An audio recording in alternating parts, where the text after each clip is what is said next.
The Mexico border has been topping our headlines this month with thousands of migrants wanting to seek asylum in the U.S. It's heightened conversations around our immigration system, with politicians on both sides of the aisle having their own thoughts as to what the solution is, unable to meet in the middle. That's not new, but could that change? We're talking about the Dignity Act. Just last week, a bipartisan group of lawmakers unveiled this bill that would increase border security funding, legalize some immigrants living in the U.S., and expand lawful migration channels.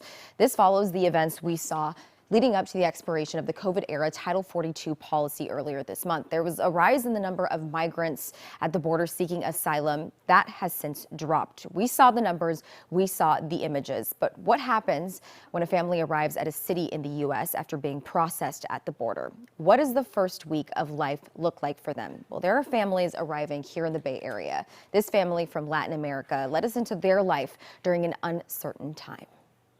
Paola and her family were released from a processing center with a court date in California. They landed at San Jose Mineta International Airport this month late at night, uncertain where to go next. Yo aproximadamente eran las 5 de la mañana y yo ver a mis hijos en las sillas tratando de descansar y se me venía la imagen de que en el hogar que nosotros construimos tenía sus camas, tenía sus cosas, y yo al verlos así, yo empecé a orar. They had a home in Latin America. As her kids slept, she couldn't help but think of what they had left behind. She and her family were now in an unfamiliar place.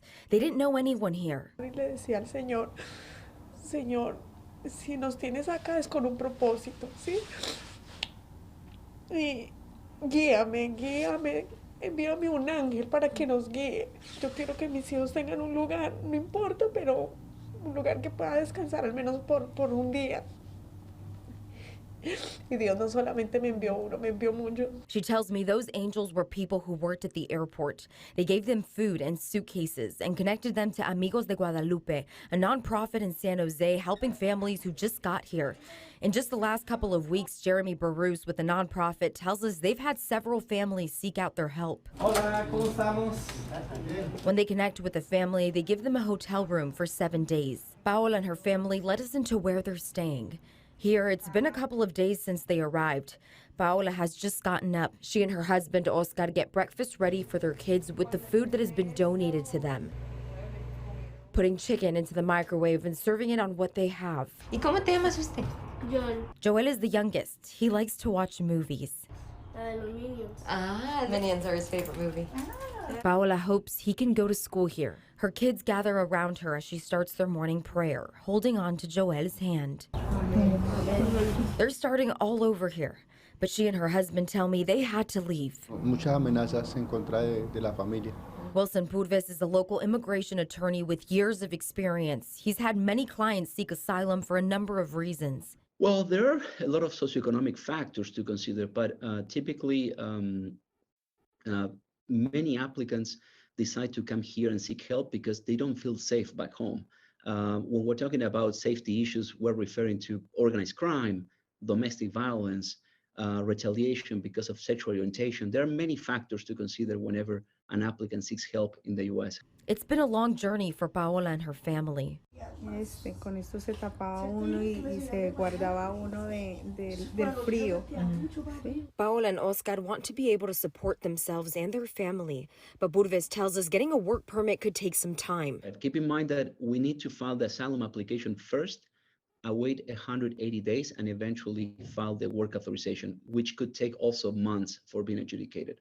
Therefore, it may take up to a year or so for an applicant to actually have a work permit and a social security number after filing the asylum application. Paola and Oscar want their kids to have the opportunity to reach their goals. Dylan is the oldest and plays soccer. ¿Qué es la primera cosa que les gustaría hacer acá, ya que están acá? Estudiar. His younger brother Felipe plays volleyball.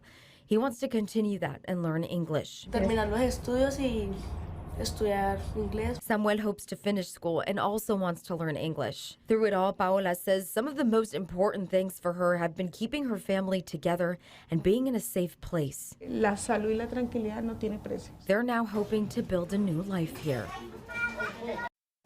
Yeah, and they're just one of many families trying to figure out how to build a new home in a place they just got to. So there's a lot of uncertainty. We met several families, or just talked with a couple of families through Amigos de Guadalupe, but Paola and her family, they let us in a very vulnerable time for them right now. They don't know exactly what's next, but unfortunately, it's a situation that a lot of people are in right now, Gianna. But you see those images from the border with just groups of people out there. And again, this is just one of many families that we're seeing this. And just to hear Paola's story and just to be a mom and how heartbreaking and scary this must be for them and their family. What's next, Jocelyn? I think a lot of people are wondering, now that they're here, the nonprofit's giving them a hotel for 7 days, now what?